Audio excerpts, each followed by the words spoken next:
naman. O, di ba, crochet? Ganda. Ang cute. Galing. Maraming salamat. Kitang-kita. Yan. Yeah. Ito po, usapang relasyon naman tayo sa payong kapatid. Minsan sa sobrang close ninyo sa relasyon, halos wala na kayong itinatago. Pero pa nga bang pati mga passwords sa social media ay gustong alamin ng isa't isa. O yan ang idadaing ng ating letter sender. Ang sabi niya, Dear Chiki, ako si Jenny, 3 taon nang kasal sa asawa ko. Maayos naman ang relasyon namin. Ang problema lang, gusto niyang magpalitan kami ng password sa social media accounts. Wala naman daw masama doon dahil mag-asawa kami at dapat ay open kami sa isa't isa. Kapag tumatanggi ako, lalo lang kaming nag-aaway. Hindi ako komportable sa ganoong setup para kasi sa akin, hindi naman dapat lahat ay kailangang i-share sa partner. Hindi dahil may tinatago ako pero naniniwala akong kailangan pa rin ng privacy at sense of individuality sa isang relasyon. Ano po bang dapat kong gawin? Nagmamahal, Jenny B. Jenny, maraming salamat sa iyong sulat dahil alam ko hindi ka nag-iisa sa sa dilema na ito. Pero ang alalahanin natin, mag-asawa kayo. Iba yan sa magjowa o kaya magkaibigan. Sige, bago ako, tanong ko muna si Mama Dimple, siyempre. Hindi, matagal na kayo mag-asawa ni B. Pero ano yung mga naiisip mo nung binabasa natin yung liham ni Jenny? Ako, kasi mama sa akin, pag mag-asawa kayo, marami naman talaga kayong pagdadaanan. Pero pag dumating lang sa punto na kailangan mong malaman yung password ng asawa mo, dahil para sa ang rason ba? Kasi parang pag hiningi mo yan, ibig sabihin may gusto kang makita na kahit hindi niya gustong makita mo, 'di ba? Kaya lang kasi ang mga bagay na makikita mo sa telepono ay base sa interpretasyon mo. So ang mangyayari niyan ay pwedeng pag-awayan. Ako personally po, alam ni Boyet ang passcode ng phone ko. Pero I will tell you, hindi yan pinapakailaman ni Boyet. Kasi lagi niyang sinasabi na kapag dumating na yung panahon, nakakailanganin kong tignan niya ng walang paabiso mo, hindi na to dapat pinag-uusapan.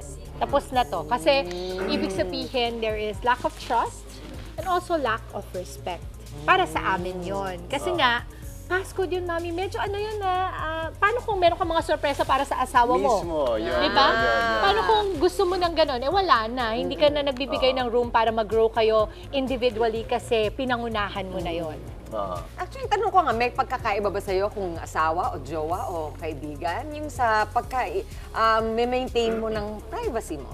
But you know what, Mami Chiki, may ibang mga married couples naman na meron silang shared Facebook account o shared Instagram account. Iba naman yun, di ba? Pero kapag established na sarili mong social media yan, I think kailangan talaga na private yun, di ba? Yun yung una kong naisip, di ba? Yung tungkol sa mga surprises, di ba? Pag magpa-plan ka ng surprise party, di booking na. Di ba? Alam na.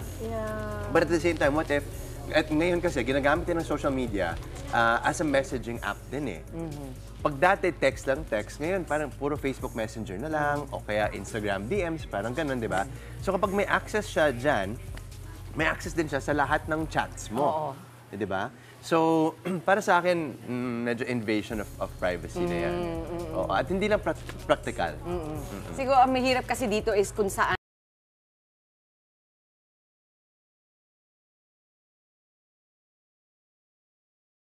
asawa. Kaya rin ayaw niya ibigay niya.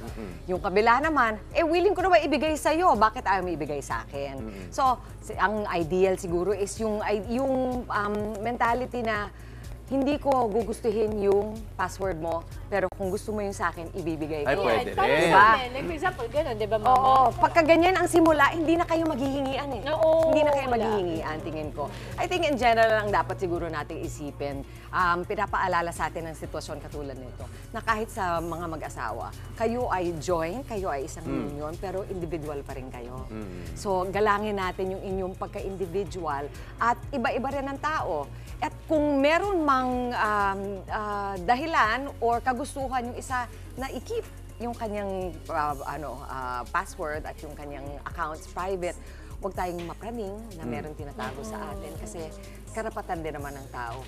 So, yun lang, tandaan natin na kahit na mag-asawa kayo, particular, parang ano pa rin, individual people pa rin kayo. Hindi lang sa password ko, hindi sa lahat ng bagay. Mama, alam mo ako, gusto-gusto ko talaga tupayin kapatid kasi gusto-gusto ko yung mga sinasabi mo. Lalong-lalo na pag nakikita ko yung dalawang kapatid ko sa gilid, meron din silang sarili.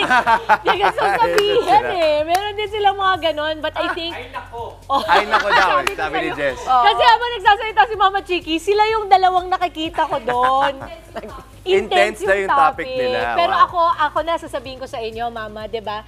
Ang tao or asawa mo, pag yan maglolo ko, kahit ibigay pa sa yung password mo, maniwala ka sa akin. Magagawa at magagawa. Kaya huwag kayong mag-alala. Relax lang kayo. At ang sabi nga ng tatay ko, the Lord sees all. He never blinks. Di may kakampi ka na kagad. Mga kapatid, Chiki Roa Puno po. Simulan ang inyong araw na puno ng impormasyong kapaki-pakinabang. Sama na sa isang makabuluhang umaga. Tumutok at mag-subscribe sa social media pages ng News 5.